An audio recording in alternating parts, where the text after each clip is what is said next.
अस्सलामुअलैकुम एवरीवन, कैसे हैं आप लोग। उम्मीद है आप सब खैरियत से होंगे। आज मैं पकोड़ा मसाले की रेसिपी शेयर करूंगी। इसे आप बनाकर रख दें, पूरा रमज़ान आपको बहुत ज़्यादा आसानी हो जाएगी पकोड़े बनाने के लिए।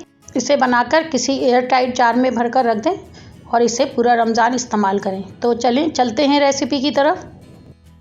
अनारदाना है कि मैं 4 टेबल स्पून डालूँगी इसके अंदर।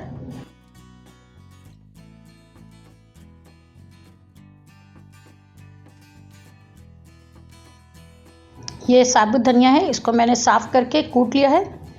ये मैं इसके अंदर डालूंगी 3 चम्मच।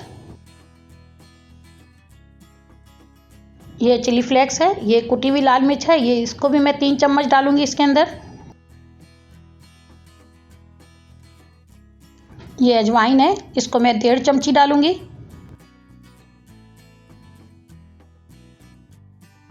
ये सफ़ेद ज़ीरा है, ये मैं 3.5 चम्मच डाल रही हूँ।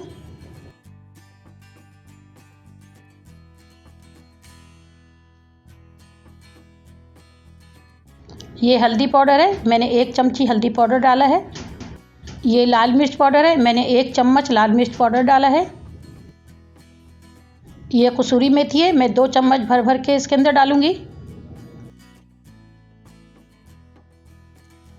1 चमची नमक डाल रही हूँ। नमक मैं मसाले के हिसाब से डाल रही हूँ। आप पकोड़ों में अपने टेस्ट के हिसाब से नमक ऐड करिएगा। कुछ लोग कम नमक पसंद करते हैं और कुछ लोग थोड़ा तेज़ खाते हैं। आप मसाले को बेसन में डालने के बाद नमक को एडजस्ट कर लीजिएगा।